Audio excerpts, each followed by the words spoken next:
How you guys doing, ladies and gentlemen? It's Brandon Cruz Daily Fantasy Podcast, where I go and look alone plays and strategies specifically designed for GPPs. This is a show for people who are already informed on daily fantasy sports, how these contests operate. If you have any question related to NASCAR, this is a stupid question, feel free to shoot them away on Twitter, BrandonCruzDFS. Most importantly, take everything here with a grain of salt and use your best judgment when making entries. Additionally, if you have a gambling addiction, that's just not my problem.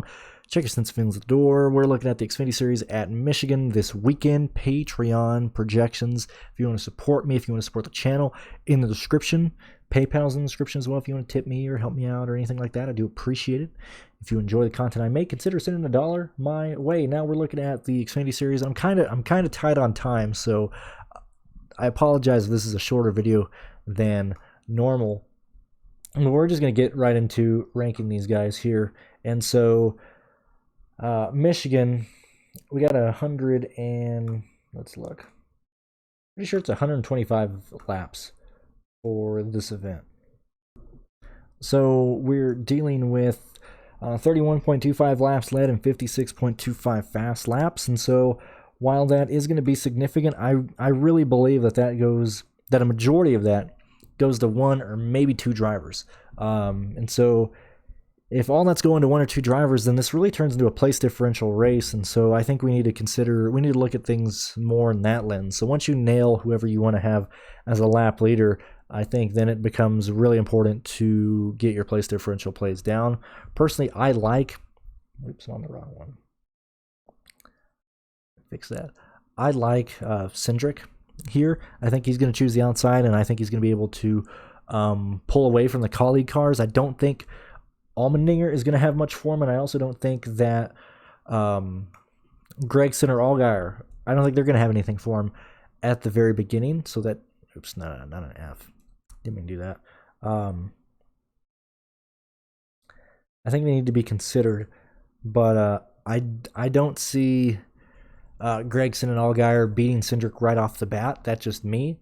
I think if anybody's going to do it, then it's going to be the Joe Gibbs drivers, so either Harrison Burton, who we've seen running fast laps pretty much at all the intermediate tracks this year. Same thing with Daniel Hemrick. I actually like Hemrick as a lap leader. I like him as a place differential play. I like Hemrick a lot this week, and so I think my main lineups are going to have Hemrick with either Austin Cindric or Hemrick with Ty Gibbs. I think that's just how a lot of my builds are going to go because I like Hemrick. I think he's going to get laps led, and I think he's performed quite well in this race.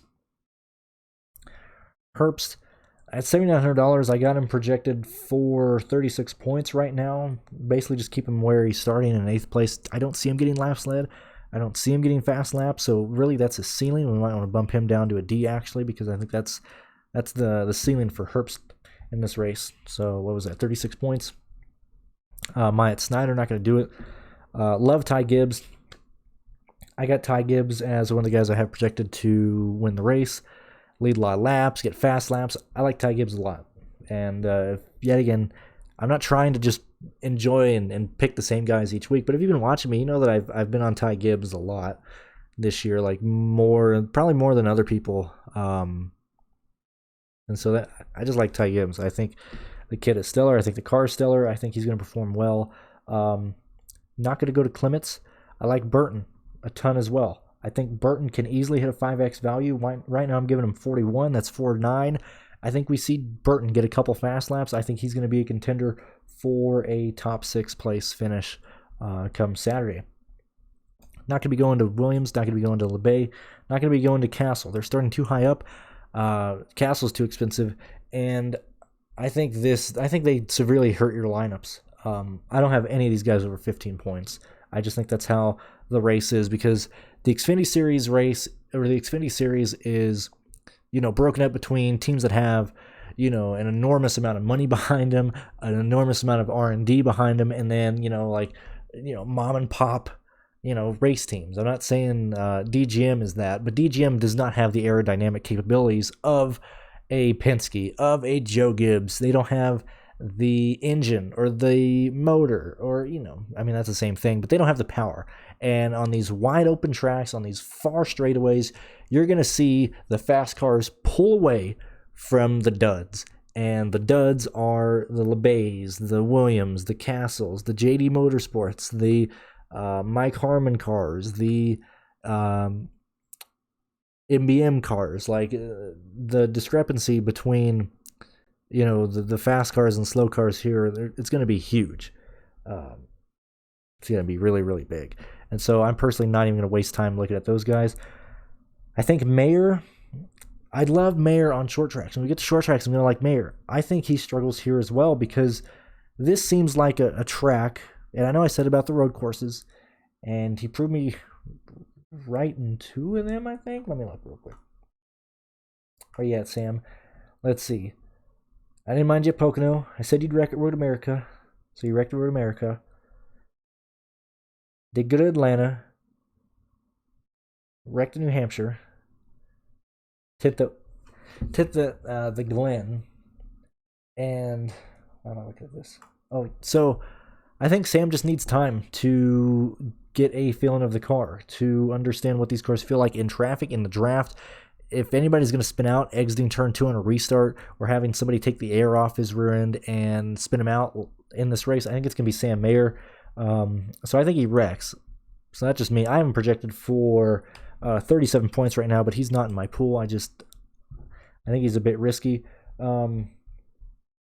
Barry is filling in for Michael Nett. The issue with Josh Berry here is when I look at the tracks that I want to use for reference, and it's the same tracks that I'm using for the Cup Series. So Charlotte, you have the Pocono races, and so Barry did a 21st at, actually, let me change that. That was his race rating. Where are we at, Charlotte? Where are we at? So Charlotte finished 32nd, ran into an issue, basically 22nd fastest car. And then at Pocono, he finished 9th with a race rating at Pocono of 12th. And so I can't just give, Barry a 7th place finish or anything. I got to project him for like that 9th, 10th place finish. And I think that's where he's going to end up coming in or finishing.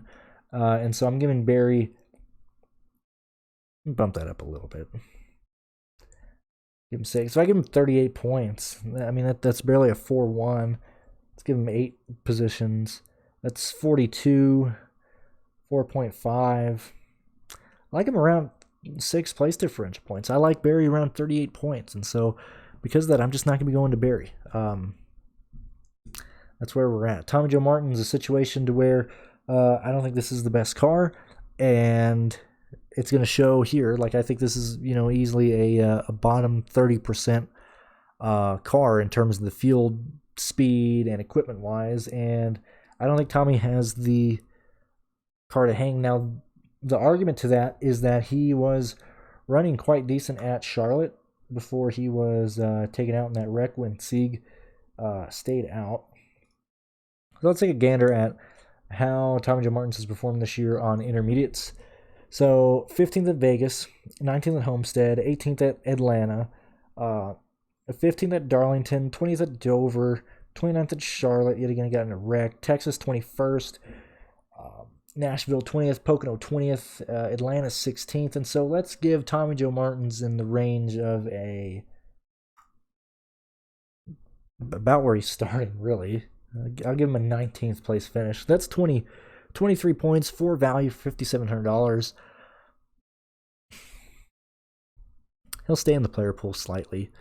Buford, not going to do it. Now, yet again, I think our Motorsports has a lot of money behind these cars, which they do. I'm just kind of talking out loud right here. I think our Motorsports shows their strength here at a race where it's going to be flat out for most of it. The equipment, the motor the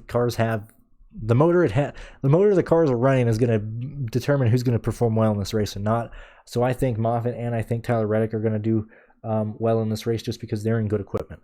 I like Moffitt a ton. Weatherman, my comment, I think these cars struggle. So I like Reddick. I don't mind Sieg. I wish he was just a little bit cheaper, but I don't mind Sieg at all.